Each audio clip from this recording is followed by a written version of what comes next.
是小懒，今天咱们来聊聊军事科技那点事儿。先说这个9月3号的大阅兵吧。说实话我等这个已经等了好久了。为啥呢？因为这一次它可不是一般的阅兵啊。我这么说吧，这一次展示的东西很可能让全世界都倒吸一口凉气。这个不是我瞎说，你看看现在全球军事发展的情况就明白了。欧美那边他们的军事技术发展了30多年一直都是慢悠悠的，不是说他们不行，而是他们的发展模式就是那样的，按部就班。但是咱们中国不一样咱们背靠着10亿级别的超级工业体系，这个爆发力一上来那可真的是不得了我打个比方这就好比是跑步比赛，别人呢一般都是匀速跑，咱们呢是憋着一股劲突然加速冲刺，你说这个效果能一样吗？所以我说这一次阅兵很可能成为1981年苏联西方8一军演那样的历史性节点，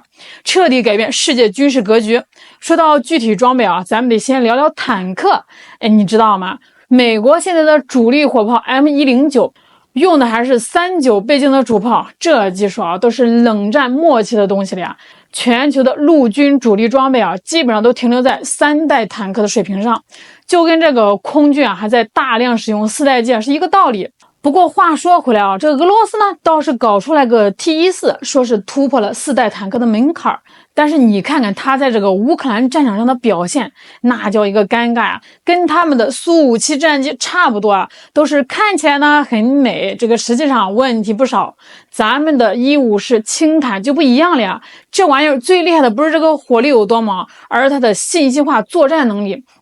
我这么跟你说吧，传统坦克就像是个近视眼，得靠好几个人帮忙看路，而信息化坦克就像配了一副高科技的眼镜，自己就能看得清清楚楚。你想要是给这个坦克装上各种感知设备，再配上先进的火控系统，甚至能发射远程反坦克导弹，那不就是真正的4代坦克了吗？这可比 T14强太多了再说这个无人机这事，俄乌战场上无人机简直就是坦克的噩梦两边是想尽办法都解决不了这个问题。但是其实从技术上讲自行高炮就是无人机的克星，问题就在于这玩意太贵了，俄乌双方都用不起。但是咱们不一样咱们的工业水平摆在这儿，要是能在装甲车上装个反无人机雷达，再配上个便宜的防空弹药，这不就解决问题了吗？关键是这雷达得做的便宜，这事对咱们来说还真不是难事儿。接下来咱们就重点聊聊这个高超音速导弹，这可是个新鲜玩意儿美国各军种折腾了快10年才搞出个入门水平的 LRHW， 就这还要8100万美元一枚，最后出厂价也得4000万美元以上。咱们的东风17可是6年前就量产了，当时大家都觉得要是能给这个东风17加个推进段，把这个射程增加到3000公里，能打到关岛，那就很了不起了但是现在看来光是升级型号已经不够看了，咱们要搞的是成体系的发展。说实话现在这个美国是刚入门，俄罗斯也强不到哪儿去，其他国家连门都没摸着，咱们在这个领域那是真真正正的第一那说到这儿就得提提最近的一个热闹事距离咱们9月3号阅兵还有半个月的时候，这个美军突然宣布要在8月22号到26号试射远程高超音速武器，就是那个代号暗鹰的 LRHW。 他们还画了个从阿拉斯加到夸贾林群岛长达6000公里的警告区，这明眼人都看得出来这是想在咱们阅兵前秀肌肉西方媒体还管这叫美版东风26，选择在这个时间点试射摆明了是要跟咱们较劲但是你仔细分析分析就会发现这里头有意思了。这个试射区域跟2021年6月和10月2次试射失败的区域完全重合，跟去年底成功试射的区域反而不一样。这说明什么呀？说明这个美军这是不服气非要在这个曾经失败的地方找回场子。2021年那2次失败据说是因为这个弹头载入大气层时姿态控制失灵，还有推进系统燃料泄漏。那现在重回故地无非就是想证明这些问题已经解决了要是一款武器不能在相同环境下稳定发射，那这实战价值就得打问号了。所以这次试射的关键不是这个射程有多远，而是能不能成功，别又掉链子。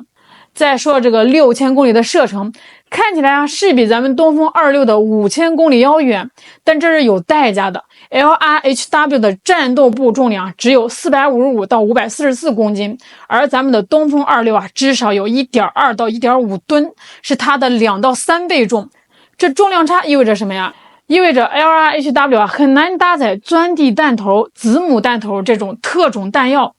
打这个普通目标还行，要是遇到这个加固工事或者是装甲集群啊，毁伤效果就得大打折扣。咱们的东风26就不一样了啊，载荷大，可以一弹多用，既能打固定基地，也能打航母这种移动目标。还有更逗的呢，这次美军试射打的是固定靶，在现代海战中啊，高超音速武器的价值就在于能打这个移动目标，比如航母、两栖攻击舰这些。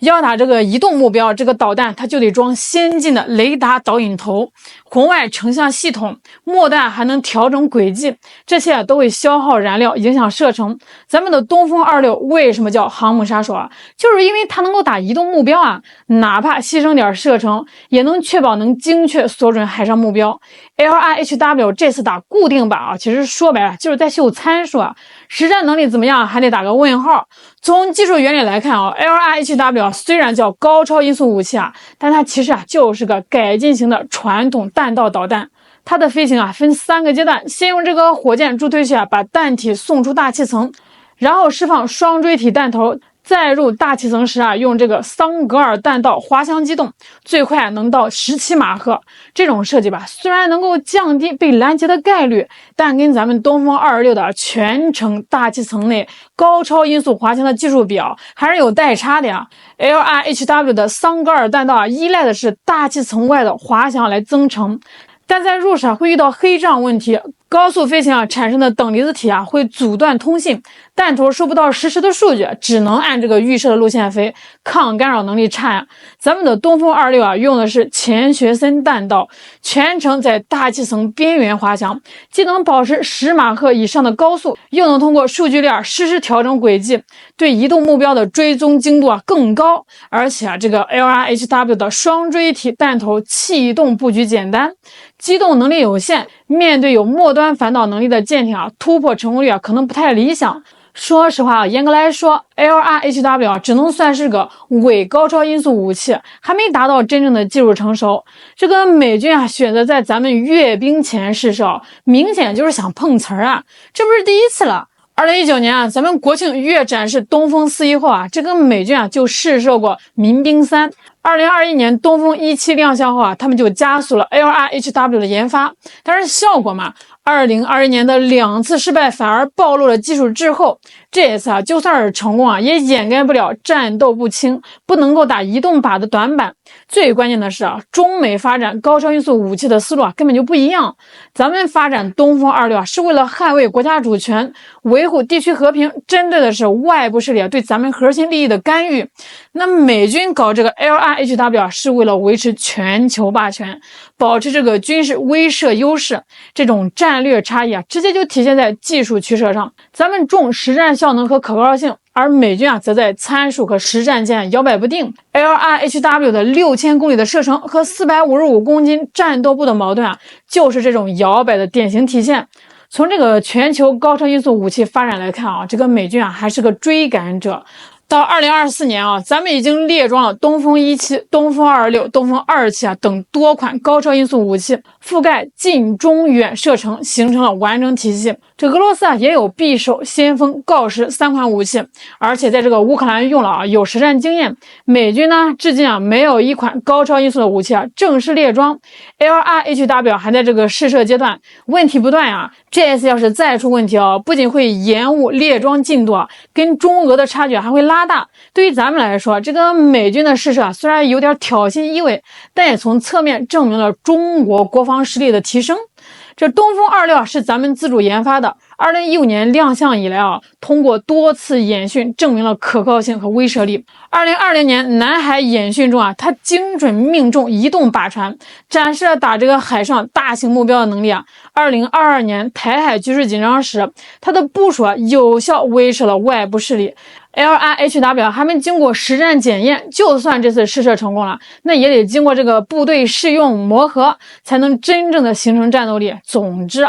这个美军在阅兵前试射美版东风26看似是在秀肌肉，实则暴露了技术短板和战略焦虑。6000公里的警告区掩盖不了战斗不清、不能打移动靶的缺陷。选择失败区试射也说明这个技术可靠性存疑。在中美战略博弈的大背景下，这美军想通过秀参数来争夺话语权，但真正的军事优势靠的不是参数比拼而是实战效能、体系作战能力和战略定力。咱们坚持防御性国防政策，发展武器装备是为了维护国家的主权和和平，这立场不会因为别人的动作而改变。随着93阅兵的临近咱们会以自信开放的姿态展示国防建设成果。美军这次试射能不能避免丢脸，答案很快就会见分晓。但可以肯定的是在高超音速武器领域只追求射程数字的美军恐怕很难追得上中国的脚步说到其他领域咱们的反导系统也是突飞猛进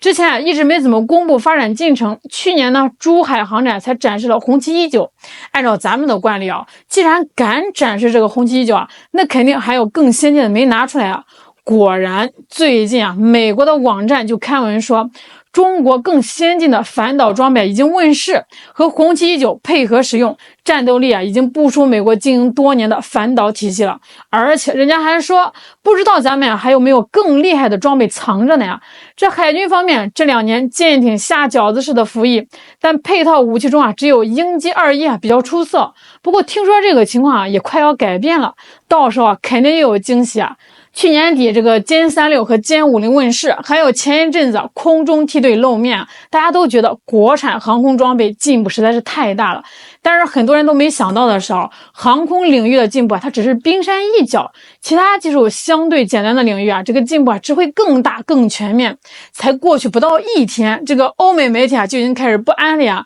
那接下来这半个月，阅兵当天还有阅兵之后，这个局势会非常的精彩我都等不及要看看全世界会是什么反应了。说实话咱们的军事进步不是用来欺负人的，是为了保家卫国。但有能力不用和没有能力是两码事儿。有了这些硬家伙，咱们说话才能有分量才能更好的维护世界和平。这就好比2个人一个呢是手无寸铁，一个呢是带着防身工具。那遇到事情时肯定是带着工具的人更有底气更能保护自己，也更能帮助别人。咱们发展这个国防就是为了有这个能力保护自己，也有能力为世界和平做贡献。好啦，今天就聊到这儿啦。9月3号咱们一起看阅兵，见证历史时刻。到时候你就知道我今天说的这些话一点都不夸张咱们的军工科技确实已经让这个世界刮目相看了。